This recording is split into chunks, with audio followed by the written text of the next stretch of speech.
নমস্কার বন্ধুরা, সবাই কেমন আছো? আশা করছি সবাই ভালো আছো, সুস্থ আছো, আর আমরাও সবাই ভালো আছি। আর ভালো আছি এই কারণেই বললাম, তোমাদের দাদাভাই একটু আগের থেকে আরও একটু বেটার আছে, তো সেই কারণেই বললাম ভালো আছি। তবে আজকেও কাজে যেতে পারিনি, বাইরের ওয়েদার খুব খারাপ। আর যেহেতু আমাদের হচ্ছে গাড়ি নিয়ে কাজ, গাড়িটা যদি জলের মধ্যে ডুবে যায় বুঝতেই পারছো কতটা খরচা হতে পারে, তো সেই কারণে আজকে কাজে যাইনি। দেখা যাক আগামী দিন কি করে। তো যাই হোক, চলো আজকে ভিডিওটা তাহলে এখান থেকে শুরু করছি। সারা দিন কি করছি না করছি সবাই দেখতে থাকো আর সাথে থাকো। আর আমার এখন সকালবেলা হয়ে গেছে স্নান, আর সবার হয়ে গেছে টিফিন। এবার যাব রান্না বান্না করতে। তো চলো দেখা যাক আজকে কি রান্না বান্না করি আর সারাদিন কিভাবে কাটাই, সেটা তো তোমাদের সাথে শেয়ার করবই।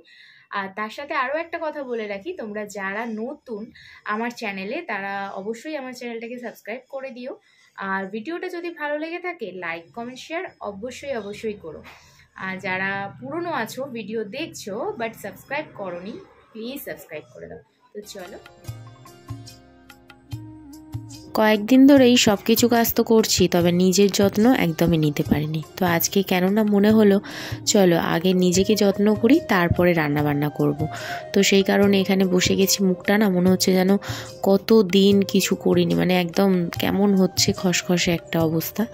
যাই হোক, ক্রিমটা নিয়ে বসলাম, আর তার সাথে একেবারে সিঁদুর টিপ সমস্ত কিছু পরে তারপরে রান্নাঘরের দিকে যাব, দেখি কি রান্না বান্না হয়। তো সেই হিসাবে আমি বসেও পড়েছি এখানে।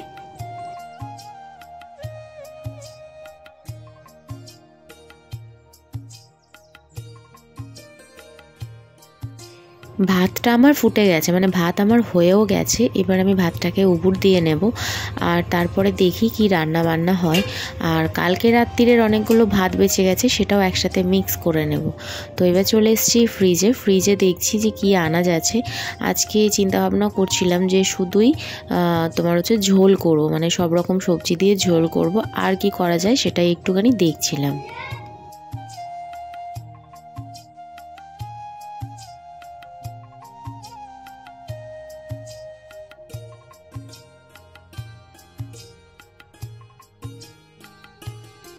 এরপর আমি সবজিগুলো কেটে নিচ্ছি। তারপরে দেখলাম যে কয়েকটা পটল একটু শুকিয়ে গেছে।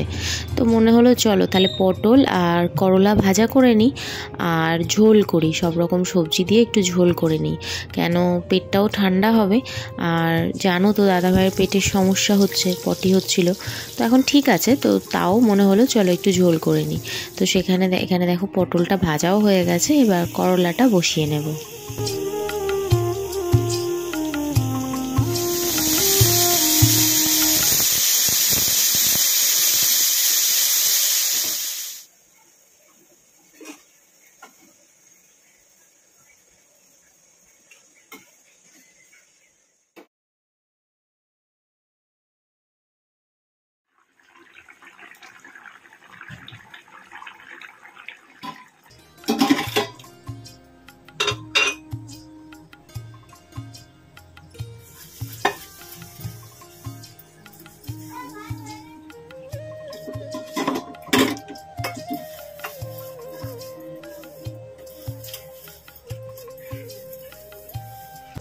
তারপরে আমি তো চলে এসেছি বাসনগুলো ধুতে। বাসনগুলো রয়ে গেছিলো, বাসনগুলো না ধুলে এখানে হচ্ছে খাওয়া দাওয়ার খুব সমস্যা হবে। তার কারণ আমাদের সীমিত বাসন, মানে খুবই কম।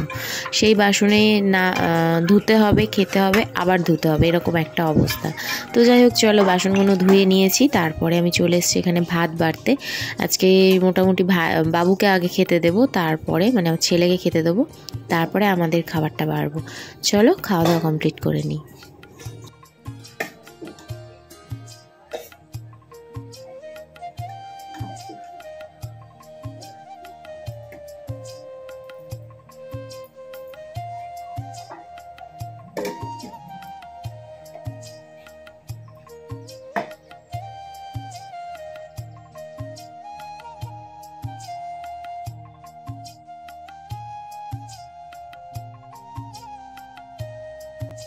খাওয়া দাওয়া করে বসেছি, আর ফ্রিজে ছিল দুটো পেয়ারা, তো সেটা মেয়ে কাটলো।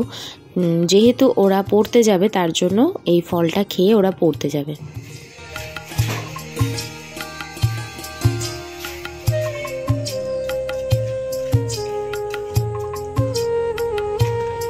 ওদেরকে পড়তে দিয়ে এসে আমাদের আলু পেঁয়াজ বাড়ন্ত হয়ে গেছিলো, তো সেটাই এখন নিতে এলাম। আর তারপরে বাড়ি ফেরার পথে দেখো ফোঁটা ফোঁটা বৃষ্টি পড়ছে। এখন তো ঠিক আছে, এরপরেই দেখবে সেই আকাশ ভাঙা বৃষ্টি, কিছু বলার নেই। যাই হোক, চলো আজকে ভিডিওটা যদি ভালো লেগে থাকে লাইক কমেন্ট শেয়ার করো। চলো টাটা।